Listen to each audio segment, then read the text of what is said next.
Welcome to the Banker Lamp. Please enjoy the video. In this video, I will show you how to make a delicious and easy mojito using Sprite. This simple method is perfect for anyone looking for a quick, refreshing drink without needing complex ingredients or techniques. We'll start by gathering just a few basic items you likely already have on hand, making this a super convenient recipe for any occasion. Get ready to mix up a fantastic beverage in no time. Now, let's get to the heart of the mojito, muddling. Take your 10 to 12 fresh mint leaves, 2 teaspoons of sugar, and 4 lime wedges, and place them into your glass. Using a muddler, gently press and twist these ingredients for about 30 seconds.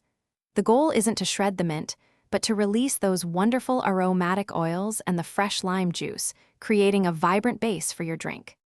With your muddled mint and lime ready, it's time to chill things down. Fill your glass completely with ice cubes. Then, carefully pour approximately 6 ounces of chilled Sprite or your favorite lemon-lime soda over the ice and muddled ingredients.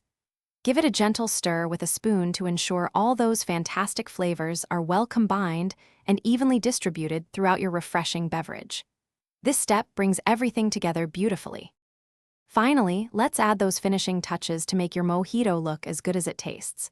Garnish your drink with a fresh sprig of mint, gently tucked into the ice. For an extra flourish, you can also add a lime wedge to the rim of your glass. Serve your easy Sprite mojito immediately and savor the crisp, refreshing flavors. This quick recipe is perfect for any time you need a delightful, homemade treat. Thanks for watching. If this was helpful, leave a like and consider subscribing. See you next time.